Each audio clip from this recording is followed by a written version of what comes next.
आदाब नाजरीन, इस्तकबाल है आप सभी का मुल्क की बात में। मैं हूं आपके साथ ऐश्वर्या सेठी। खबरें शुरू करने से पहले एक नजर सुर्खियों पर। ईरान रूस के बीच हुई बड़ी न्यूक्लियर डील। इजराइल अमेरिका को दिया ईरान ने तगड़ा झटका। बाबरी मसले पर साबिक सीजेआई चंद्रचूड़ का बड़ा बयान। अपने फैसले से उलट बोले, बाबरी मस्जिद का बनना था असल बेअदबी। मुस्लिम पर्सनल लॉ और भारतीय कानून में टकराव। दिल्ली हाई कोर्ट ने पूछा कब आएगा यूनिफॉर्म सिविल कोड। पटना की हिंदुवादी तंजीम ने मुसलमानों के खिलाफ उगला जहर। आई लव मोहम्मद मुहिम वाले इजरायली जबान समझते हैं। बहराइच में गैर कानूनी मदरसे में छापेमारी। बाथरूम में मिली 40 नाबालिग लड़कियां। आजम खान के बाद सपा लीडर इरफान सोलंकी की भी जमानत। अदालत ने तमाम मुलजिमों को दी बड़ी राहत। मालेगांव विस्फोट मामले से जुड़े कर्नल पुरोहित का प्रमोशन। 17 साल बाद फौज ने बनाया फुल कर्नल। ओवैसी बोले, लोग मोदी के सामने नाचने को भी तैयार। तुम्हारा वोट ही तुम्हारे मुकद्दर के फैसले करेगा। पार्लियामेंट मेंबर वीणा देवी की बेटी और जेडीयू लीडर भिड़े। मुजफ्फरपुर में हाथापाई की आई नौबत, चली कुर्सियां। पीएम मोदी ने पुतिन से यूक्रेन जंग की स्ट्रैटेजी पर किया सवाल। नाटो चीफ का बड़ा दावा, कहा ट्रंप के टैरिफ से भारत परेशान। ट्रंप ने दिया बड़ा झटका, फिर फोड़ा टैरिफ बम। लगेगा 100% टैरिफ, 5 दिन बाद से होगा लागू। वेस्ट बैंक को लेकर ट्रंप का बड़ा बयान, कहा इजराइल को वेस्ट बैंक पर कब्जा नहीं करने दूंगा। नाजरीन, हमें ऐसा खदशा है कि सच्ची खबरें दिखाने में हमें जल्द ही चुनौतियों का सामना करना पड़ सकता है और हमारे YouTube चैनल तहजीब टीवी को टर्मिनेट भी किया जा सकता है। इसीलिए आपसे गुजारिश है कि हमारे नए चैनल जिसका नाम है तहजीब टीवी ऑफिशियल, आप उसे अभी सब्सक्राइब कर लें, ताकि अगर हमारा ओरिजिनल चैनल तहजीब टीवी किसी भी वक्त टर्मिनेट हो जाए तो आप आसानी से हमारे बैकअप चैनल से जुड़ सकें। हमारे नए चैनल तहजीब टीवी ऑफिशियल का लिंक डिस्क्रिप्शन में दिया गया है। शुक्रिया। ईरान और रूस ने बेहद अहम और बड़ी न्यूक्लियर डील करके इजराइल अमेरिका समेत पूरे मिडल ईस्ट में जबरदस्त खलबली मचा दी। दरअसल रूस और ईरान ने ईरान में न्यूक्लियर पावर प्लांट्स की तामीर पर एक डील पर दस्तखत किए। ईरान की जानिब से अमेरिका और यूरोप को यह बहुत तगड़ा झटका है। अमेरिका ईरान से न्यूक्लियर डील पर बात करने के लिए गिड़गिड़ाता रह गया। इधर ईरान ने रूस के साथ मिलकर तेहरान में न्यूक्लियर पावर प्लांट्स लगाने की डील भी कर ली। ईरान पर जून में हुए इजरायली हमले के बाद से अभी तक ट्रंप ईरान से न्यूक्लियर डील करने के लिए बुरी तरह बेताब है, लेकिन ईरान फिलहाल न्यूक्लियर मुद्दे पर यूरोपीय देशों से बातचीत कर रहा है। यहाँ भी कुछ ठोस नतीजा निकल के सामने नहीं आ रहा है और यूरोपीय देश ईरान पर बड़े सैंक्शंस लगाने की बात कर रहे हैं। अमेरिका भी कई बार धमकी दे चुका है कि वो जरूरत पड़ने पर ईरान पर फिर हमला कर सकता है। उधर नेतन्याहू भी ईरान से लड़ने के लिए परेशान है। इन तमाम परेशानियों के बावजूद ईरान मगरबी ताकतों के आगे घुटने नहीं टेक रहा, बल्कि अपने इत्तेहादियों के साथ मिलकर लगातार आगे बढ़ रहा है। अल जजीरा की खबर के मुताबिक रूसी सरकारी न्यूक्लियर कॉर्पोरेशन रोसाटॉम के मुताबिक रूस और ईरान ने तेहरान में न्यूक्लियर पावर प्लांट्स की तामीर के लिए एक बड़ी डील साइन की है। इस डील पर रोसाटॉम चीफ अलेक्सी लिकाचेव और ईरान के आला न्यूक्लियर अफसर मोहम्मद इस्लाम ने मॉस्को में एक मीटिंग में दस्तखत किए। रोसाटॉम ने इसे एक स्ट्रेटेजिक प्रोजेक्ट बताया। ईरान के नायब सदर मोहम्मद इस्लामी ने इस हवाले से कहा कि ईरान का प्लान है कि साल 2040 तक 20 गीगावाट न्यूक्लियर एनर्जी पैदा की जाए। इस मकसद के लिए रूस की मदद से तेहरान में 8 नए न्यूक्लियर पावर प्लांट्स को लगाया जाएगा। इनमें से 4 न्यूक्लियर पावर प्लांट्स जुनूबी सूबे बुशहर में तामीर किए जाएंगे। इससे ईरान को उन महीनों में जब गर्मी और बिजली की ज़रूरत ज़्यादा होती है, बिजली की किल्लत से निजात मिलेगी। इस वक्त ईरान में सिर्फ एक न्यूक्लियर पावर प्लांट है जो जुनूबी शहर बुशहर में वाक़ है। बता दें, इससे पहले ईरान को रूस से मिग 229 जेट्स भी मिल चुके हैं और ज़रायों के मुताबिक रूस Su-35 जेट्स और S-400 मिसाइल सिस्टम भी ईरान को सौंपने की तैयारी में हैं। ऐसे में न्यूक्लियर पावर प्लांट्स की तामीर को लेकर एक और नई डील से ईरान के न्यूक्लियर प्रोजेक्ट में काफी बड़ी तरक्की होने की उम्मीद है। ये डील ऐसे वक्त में पेश आई है जब ईरान पर पाबंदियों में इजाफा हो रहा है, क्योंकि यूएन सिक्योरिटी काउंसिल ने आज ईरान के न्यूक्लियर प्रोग्राम की वजह से उस पर लगी इकोनॉमिक पाबंदियों को परमानेंटली तौर पर खत्म न करने के हक में वोट डाला। इसका मतलब ये है कि अगर उससे पहले कोई अहम डील न हुई तो 28 सितम्बर तक पाबंदियां दोबारा लागू हो जाएंगी। रूस उन 4 देशों में शामिल था जिन्होंने पाबंदियों को दोबारा लागू होने से रोकने के लिए वोट डाला था। यही वजह है कि रूस और ईरान के आपसी ताल्लुकात बहुत मजबूत हैं। रूस की तरफ से ईरान को मिले इतने मजबूत सपोर्ट ने यकीनन इजराइल अमेरिका की नींदें उड़ा दी हैं, क्योंकि ये दोनों एड़ी चोटी का जोर लगा रहे हैं, फिर भी ईरान को काबू नहीं कर पा रहे हैं। यहाँ तक कि ईरान पूरी दुनिया के सामने एलानिया तौर पर कह चुका है कि वो किसी सूरत अब अमेरिका से बात नहीं करेगा, चाहे अमेरिका जो कर ले। ईरान अपने न्यूक्लियर प्रोग्राम से किसी भी किस्म का समझौता नहीं करने वाला। हालिया दिनों पहले ईरान के सुप्रीम लीडर अयतुल्लाह खामेनी ने अमेरिका को चेताया था कि ईरान न्यूक्लियर प्रोग्राम के मुद्दे पर अमेरिका से बात नहीं करना चाहता, क्योंकि अमेरिका सिर्फ वही करना चाहता है जो उसके मफाद की बात हो। अब ईरानी सुप्रीम लीडर के इतने वाज़ेह बयान के बाद रूस से न्यूक्लियर पावर प्लांट डील की खबर ट्रंप को बुरी तरह बौखला देगी। सुप्रीम कोर्ट के 2019 के अयोध्या फैसले से उलट एक बयान देकर मुल्क के साबिक चीफ जस्टिस DY चंद्रचूड़ ने नया विवाद खड़ा कर दिया है। न्यूज लॉन्ड्री को दिए गए एक इंटरव्यू में उन्होंने कहा कि बाबरी मस्जिद की तामीर ही असल अपवित्रीकरण था।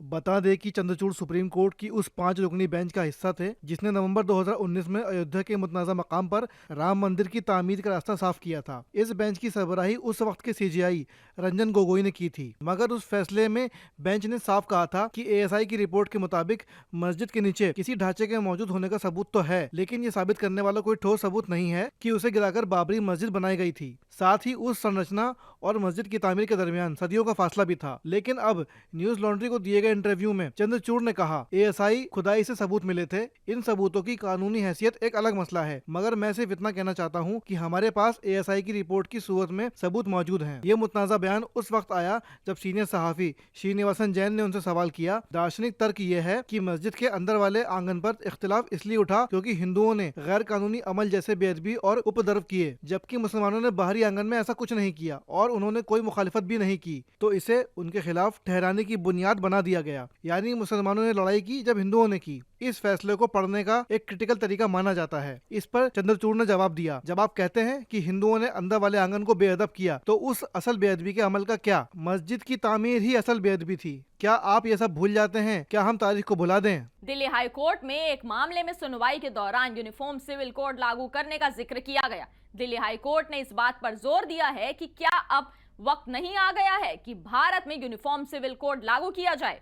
इस पर अदालत ने कहा कि मुस्लिम और भारतीय कानूनों में बच्चों की शादियों को लेकर बड़ा टकराव है। दिल्ली हाई कोर्ट में मामले में जस्टिस अरुण मोगा ने कहा कि मुस्लिम कानून के मुताबिक अगर एक लड़की बालिग होने की उम्र तक पहुंच जाती है तो शादी करना कानूनी है, जबकि इंडियन क्रिमिनल लॉ के तहत ऐसी शादी में शौहर मुजरिम बन जाता है। दिल्ली हाई कोर्ट ने सवाल किया कि क्या माशरे को सिर्फ अपनी जाती रिवायतों की पैरवी करने के लिए किसी को मुजरिम बनाना सही है? क्या अब वक्त नहीं आ गया कि ऐसा कानून हो जो सभी के लिए बराबर हो और शख्सी या मजहबी या कौमी कानून से बालातर ना हो? अदालत ने कहा, यह मामला संसदीय वजाहत का हकदार है और कानून के जानकार विधायकों को तय करना चाहिए कि क्या पूरी बिरादरी को मुजरिम बनाना है या सभी के लिए कानून की वजाहत के साथ अमन सुकून कायम रखना है। पटना में हिंदुवादी तंजीम के अफराद ने आई लव मोहम्मद सल्लल्लाहु अलैहि वसल्लम के मुखालिफ आई लव महादेव के पोस्टर लहराए। साथ ही मुसलमान समाज को मुल्क से निकालने और इजराइल की जबान में समझाने की धमकी दी। आई लव मोहम्मद सल्लल्लाहु अलैहि वसल्लम का मामला पूरे हिंदुस्तान में एक मुहिम की तरह फैलता जा रहा है। वहीं इसकी सख्त मुखालिफत भी शुरू हो चुकी है। इसी सिलसिले में बिहार के पटना में आज आई लव मोहम्मद सल्लल्लाहु अलैहि वसल्लम मुहिम के खिलाफ हिंदू शिव भवानी सेना ने आई लव महादेव के पोस्टर लहराए और महादेव के नारे लगाए। इस मौके पर हिंदू शिव भवानी सेना के कौमी सदर लव कुमार सिंह ने मुसलमान समाज को धमकाते हुए कहा कि ये जिहादी लोग इजराइल की ज़बान पसंद करते हैं। मैं इजराइल की ज़बान में चेतावनी देता हूँ, मुल्क में खौफ का माहौल बनाना बंद करो, वरना मुसलमानों को मुल्क से भगा दिया जाएगा। अब सवाल ये है कि क्या आई लव मोहम्मद सल्लल्लाहु अलैहि वसल्लम का पोस्टर लगाना जुर्म है? क्या आई लव मोहम्मद सल्लल्लाहु अलैहि वसल्लम कहने पर मुसलमानों को इजराइल जैसी बर्बर पॉलिसी का सामना करना पड़ेगा? इजराइल गजा में नरसंहार कर रहा है। क्या इन तंजीमों के मुताबिक हिंदुस्तान में भी मुसलमानों का नरसंहार किया जाएगा? पटना के महावीर मंदिर के पास नवरात्र के 5वें दिन हिंदू शिव भवानी सेना के कारकुनों ने एहतजाज किया और मुतनाज़ा नारे लगाते हुए कहा कि इस मुल्क में रहना है तो जय महादेव कहना होगा। बहराइच में गैर कानूनी मदरसे में मिली लड़कियों को उनके खानदान को सौंप दिया गया है। कानूनी दस्तावेज न होने की वजह से मदरसे को बंद करने का हुक्म जारी किया गया। यूपी के बहराइच के पयागपुर तहसील के अंदर पहलवारा गांव के पट्टीहाट चौराहे के पास गैर कानूनी तरीके से चलाए जा रहे एक मदरसे पर एसडीएम अश्विनी पांडे ने पुलिस टीम के साथ छापा मारा।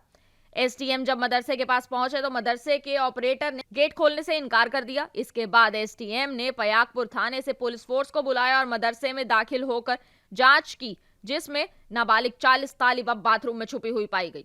एसडीएम ने बताया कि मदरसा ऑपरेटर के पास कोई कानूनी दस्तावेज नहीं पाया गया। उन्होंने ये भी बताया कि जब पुलिस टीम मदरसे में पहुंची तो करीब 40 लड़कियां मदरसे के बाथरूम में छिपी मिली, जिन्हें फौरन बाथरूम से निकालकर पूछताछ की गई। लड़कियों ने बताया कि वो तालीम हासिल करने के लिए मदरसे में आती हैं। फिलहाल एसडीएम और पयागपुर पुलिस की टीम ने फौरी तौर पर जांच पड़ताल करने के बाद पूरे मामले से जिला अकलियती ऑफिसर और जिला मजिस्ट्रेट को खबर कर दी है। इस मामले में जिला अकलियती अफसर खालिद ने बताया कि मदरसे में मिली लड़कियों को उनके खानदान को सौंप दिया गया है। साल 2022 में सपा के उस वक्त के एमएलए इरफान सोलंकी, उनके भाई रिजवान सोलंकी और इजराइल आटे वाले के खिलाफ गैंगस्टर एक्ट के तहत मुकदमा दर्ज हुआ था। इस केस में अदालत ने सब मुलजिमों को बड़ी राहत दी है। उत्तर प्रदेश के कानपुर में बरसों से मशहूर गैंगस्टर एक्ट के केस में सपा के साबिक एमएलए इरफान सोलंकी, उनके भाई रिजवान सोलंकी और इसराइल आटेवाला को इलाहाबाद हाईकोर्ट से बड़ी राहत मिल गई। हाईकोर्ट ने आज तीनों को जमानत दे दी। करीब 2.5 साल से कैद में बंद ये तीनों अब अगले हफ्ते रिहा हो सकते हैं। इससे पहले इलाहाबाद हाईकोर्ट से सपा के कद्दावर लीडर आजम खान को भी जमानत मिली थी, जिसके बाद वो जेल से बाहर आ गए थे। असल में ये केस जाजमऊ की डिफेंस कॉलोनी की रिहायशी नजीर फातिमा के घर में आगजनी की वारदात से ताल्लुक रखता है। साल 2022 में इस वाक़े पर मुकदमा दर्ज हुआ था। पुलिस ने इरफान सोलंकी और उनके भाई रिजवान सोलंकी के खिलाफ गैंगस्टर एक्ट समेत कई दफात में कार्रवाई की थी। उसी वक्त से दोनों कैद में थे। इसराइल आटेवाला को भी इसी केस में मुलजिम करार दिया गया था। आज हाईकोर्ट ने इस केस में तमाम मुलजिमों को जमानत दे दी। आज संभल में जुमे की नमाज को पुरअमन तरीके से मुकम्मल कराने के लिए पुलिस और इंतजामिया पूरी तरह चौकस नजर आए। जिले में सिक्योरिटी इंतजामात के मद्देनजर जुमे के दिन सुबह नमाज से पहले पुलिस और इंतजामिया के अफसरान ने फ्लैग मार्च किया और लोगों से अमन व सलामती बरकरार रखने की दरख्वास्त की।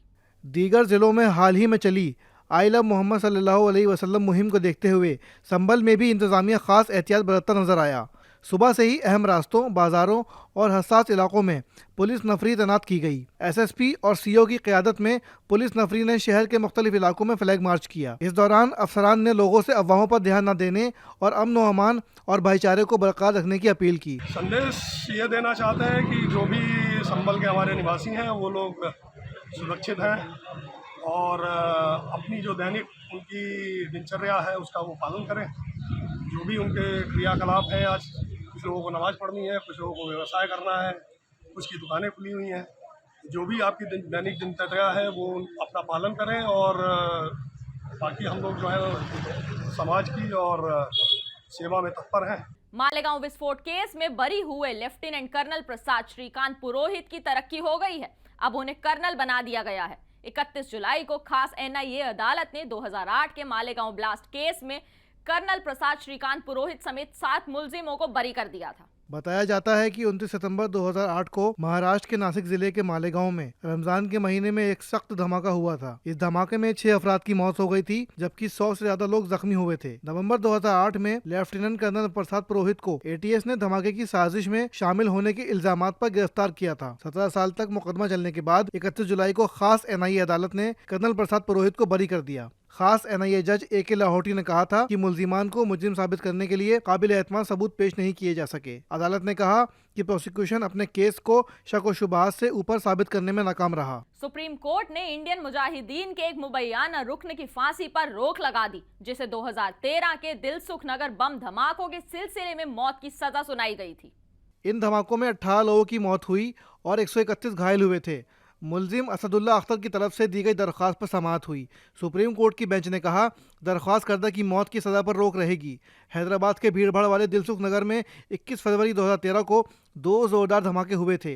पहला धमाका एक बस स्टॉप पर और दूसरा धमाका एक रेस्टोरेंट के पास हुआ। दिल्ली की एक जेल में बंद अख्तर ने तेलंगाना हाईकोर्ट के अप्रैल के फैसले को चैलेंज दिया था, जिसमें ममनू दहशतगर्द तंजीम इंडियन मुजाहिदीन के बानी यासीन भटकल और उसके 5 साथियों की मौत की सजा बरकरार रखी गई थी। एआईएमआईएम से जीतकर एमएलए बनने के बाद पाला बदलने वाले लीडरान पर ओवैसी ने जमकर निशाना साधा। उन्होंने कहा कि हमारे जाने के बाद ये लोग आएंगे और आपको बहकाने का काम करेंगे।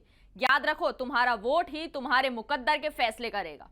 बिहार में ऑल इंडिया मजलिस इत्तेहादुल मुस्लिमीन यानी एआईएमआईएम की सीमांचल न्याय यात्रा जारी है। एआईएमआईएम सांसद असदुद्दीन ओवैसी ने भेवड़ा चौक जो कि हाट में अवामी इजलास खिताब किया। इस दौरान ओवैसी अपने अंदाज में जमकर गरजे। उन्होंने कहा कि आपने अपने वोट से सीमांचल में मुसलमानों की लीडरशिप पैदा की, इसलिए पीएम मोदी, अमित शाह, नीतीश कुमार, लालू प्रसाद यादव और कांग्रेस को तकलीफ होने लगी। उन्होंने आगे कहा कि ये कौन लोग हैं जिन्हें 60 सालों से आपके जज्बात को दबाकर रखा था। ओवैसी ने अवामी इजलास को खिताब करते हुए कहा कि सबके लीडर बन गए, लेकिन तुम्हारे लीडर कहाँ हैं? मुसलमानों का लीडर कोई बने तो सबको तकलीफ होती है। उन्होंने आगे कहा कि आखिर क्या हुआ कि इन्होंने अपने वोट के जरिए अपने लीडरान को कामयाब कर दिया। मुजफ्फरपुर के गाय घाट में एनडीए वर्कर्स कॉन्फ्रेंस के दौरान एलजेपी और जेडीयू लीडरान में तीखी बहस और हाथापाई हुई। फोरम पर भिड़ंत के बाद एनडीए की एकता पर संजीदा सवाल खड़े हो रहे हैं। मुजफ्फरपुर के गाय घाट असेंबली इलाके में एनडीए वर्कर्स कॉन्फ्रेंस मैदान जंग में बदल गया। इस दौरान LJP parliament member Veena Devi की बेटी कोमल सिंह और साबिक एमएलए महेश्वर यादव के बेटे जेडीयू लीडर प्रभात किरण के बीच मंच पर भिड़ंत हो गई। गार्ड्स ने बीच बचाव किया, लेकिन झगड़ा बढ़ने से मंच के ऊपर और नीचे कुर्सियां चलने लगी। दरअसल गायघाट असेंबली इलाके से सांसद वीणा देवी और एमएलसी दिनेश सिंह की बेटी कोमल सिंह एलजेपी से दावेदारी पेश कर रही हैं। वहीं दूसरी तरफ साबिक एमएलए महेश्वर यादव के बेटे प्रभात किरण जेडीयू से दावेदारी पेश करने पहुंचे थे। प्रोग्राम शुरू होने से पहले ही दोनों फरीक भिड़ गए और मंच के ऊपर से नीचे तक माहौल मैदान जंग में बदल गया, जिससे दावेदारी की होड़ ने पूरे प्रोग्राम को तनाज़े में डाल दिया। सोनम वांगचुक ने बताया कि उनकी तंजीम को गैर मुल्कों से पैसे कैसे और क्यों मिले थे। उन्होंने कहा कि लेह में हुए तशद्दुद के बाद इसका पूरा इल्जाम सोनम वांगचुक पर डाल दिया गया है। केंद्र सरकार ने क्लाइमेट एक्टिविस्ट सोनम वांगचुक की एनजीओ का एफसीआरए रजिस्ट्रेशन रद्द कर दिया। उनके एनजीओ पर गैर मुल्की फंडिंग से जुड़े कानून की बार-बार खिलाफवर्जी करने का इल्जाम है। सीबीआई ने सोनम वांगचुक की एक तंजीम के खिलाफ गैर मुल्की फंडिंग को लेकर जांच शुरू कर दी है। इस पर सोनम वांगचुक ने कहा कि वजारत दाखिला एक छोटे इंसान पर सारा इल्जाम लगा रहे हैं। उन्होंने कहा कि मेरा जेल जाना नौजवानों को जगाएगा। सोनम वांगचुक ने कहा, लद्दाख में 2 महीने बाद इलेक्शन आने वाले हैं, जिसमें लोग पूछ रहे हैं कि पहले जो वादा किया था उसे पूरा करें। इसमें बड़ी आवाज मेरी थी, इसलिए उन्होंने मुझे टारगेट किया और 1.5 महीने पहले मुझे बताया गया कि आपके ऊपर गद्दारी की एक एफआईआर है। इसके बाद सीबीआई की जांच की बात हुई। वांगचुक ने कहा, सीबीआई के नोटिस में ये लिखा है कि 2022 से 24 में आपकी तंजीम को गैर मुल्कों से फंड मिला, जिसकी इजाजत आपको नहीं है। आपके पास एफसीआरए नहीं है। हमने एफसीआरए नहीं लिया क्योंकि गैर मुल्कों से पैसे लेने का हमारा कोई इरादा नहीं था। लद्दाख के समाजी और एनवायरमेंटल एक्टिविस्ट सोनम वांगचुक को पुलिस ने गिरफ्तार कर लिया है। लद्दाख में हाल ही में हुए हिंसा के बाद ये एक्शन लिया गया है। उन्हें आज 2:30 बजे तयशुदा प्रेस कॉन्फ्रेंस में शामिल होने से पहले ही गिरफ्तार कर लिया गया। वांगचुक को आज लेह पुलिस ने गिरफ्तार कर लिया, जिससे वसी पैमाने पर रद्द-ए-अमल सामने आया और जारी एहतजाज पर तशवीशात में इजाफा हो गया। वांगचुक को एनएसए के तहत गिरफ्तार किया गया है, मगर अब तक जेल में मुंतकिल नहीं किया गया। वांगचुक ने लद्दाख में हालिया पुरतशद्दुद एहतजाज के लिए वजारत दाखिला की जानिब से खुद को जिम्मेदार ठहरा जाने को कुर्बानी का बकरा बनाने की हिकमत अमली करार देते हुए जुमेरात को कहा था कि इसका मकसद हिमालयी इलाके के असल मसाइल से बच निकलना है। वांगचुक ने आगे कहा था कि वो सख्त जन सलामती अधिनियम के तहत गिरफ्तार के लिए तैयार हैं। उनका कहना था कि ये कहना कि हिंसा मेरे या कांग्रेस के उकसाने पर हुई थी, हकीकी मसाइल से गफलत बरतकर महज कुर्बानी का बकरा तलाश करना है। CNN से बातचीत के दौरान नाटो चीफ रुट्टे ने कहा कि दिल्ली मॉस्को में व्लादिमीर पुतिन से फोन पर बात कर रही है और नरेंद्र मोदी पूछ रहे हैं, मैं आपकी हिमायत करता हूं, लेकिन क्या आप मुझे हिकमत अमली बता सकते हैं, क्योंकि मुझ पर 50% टैरिफ लगा है। सदर ट्रंप जो कहते हैं उसे लागू कर रहे हैं। NATO secretary general mark Ratte ने न्यूयॉर्क में अक़वाम मुत्तहिदा की जनरल असेंबली के दौरान एक इंटरव्यू में चौंकाने वाला बयान दिया है। उन्होंने कहा कि पीएम नरेंद्र मोदी ने रूसी सदर व्लादिमीर पुतिन से मुलाकात के दौरान यूक्रेन जंग पर रूस की हिकमत अमली को लेकर सीधी बातचीत की है। रट्टे के मुताबिक मोदी ने पुतिन से ये जानना चाहा कि रूस के आगे के प्लान क्या है, खासकर उस वक्त जब अमेरिका ने भारत पर 50% तक का टैरिफ लगा दिया था। आपको बता दें कि अमेरिका ने भारत पर 50% टैरिफ लगा रखा है और उसका कहना है कि भारत रूस से कच्चे तेल को खरीद कर यूक्रेन जंग को जारी रखने में रूस की मदद कर रहा है। नाटो चीफ ने आगे कहा, भारत पर ट्रंप के जरिए लगाए गए टैरिफ का रूस पर बड़ा असर पड़ रहा है। नाटो चीफ के इस बयान पर फिलहाल भारतीय या रूसी अफसरान की तरफ से कोई रद्द-ए-अमल नहीं आया है। अमेरिकी सदर डोनाल्ड ट्रंप ने एक बार फिर से टैरिफ बम फोड़ दिया है। उन्होंने दवाओं पर 100% टैरिफ लगा दिया है। ट्रंप ने ट्रूथ पोस्ट के जरिए कहा, हम 1 अक्टूबर 2025 से किसी भी ब्रांडेड या पेटेंटेड फार्मास्यूटिकल प्रोडक्ट्स पर 100% टैरिफ लगाएंगे, जब तक कि मुतालिक कंपनी अमेरिका में अपना मैन्युफैक्चरिंग प्लांट नहीं बना लेती। अगर किसी कंपनी ने प्लांट का काम शुरू कर दिया है तो उस पर टैरिफ नहीं लगेगा। ट्रंप ने एक दूसरे पोस्ट के जरिए कहा, हम किचन कैबिनेट्स, बाथरूम वैनिटीज और इससे जुड़े प्रोडक्ट्स पर 1 अक्टूबर 2025 से 50% टैरिफ लगाएंगे। इसके अलावा फर्नीचर पर 30% टैक्स लगाया जाएगा। इसकी अहम वजह यह है कि दूसरे देश ऐसे प्रोडक्ट्स अमेरिका में भारी तादाद में भेज रहे हैं। ये ठीक तो नहीं है, लेकिन हमें कौमी सलामती के लिए ऐसा करना पड़ेगा। अमेरिकी सदर डोनाल्ड ट्रंप ने कहा है कि वो इजराइल को मकबूजा वेस्ट बैंक पर कब्जा करने की इजाजत नहीं देंगे। इस तरह फिलिस्तीनी इलाके में इजराइल की कार्रवाइयों पर एक नायाब रेड लाइन खींच दी गई है। ट्रंप का यह बयान उस वक्त आया है जब इजराइल के पीएम नेतन्याहू बुध के रोज यूनाइटेड नेशन जनरल असेंबली में शिरकत और सदर से मुलाकात करने के लिए न्यूयॉर्क पहुंचे। ट्रंप ने ओवल ऑफिस में सहाफियों से कहा, मैं इजराइल को वेस्ट बैंक पर कब्जा करने की इजाजत नहीं दूंगा। नहीं, मैं इसकी इजाजत नहीं दूंगा। ये हरगिज नहीं होगा।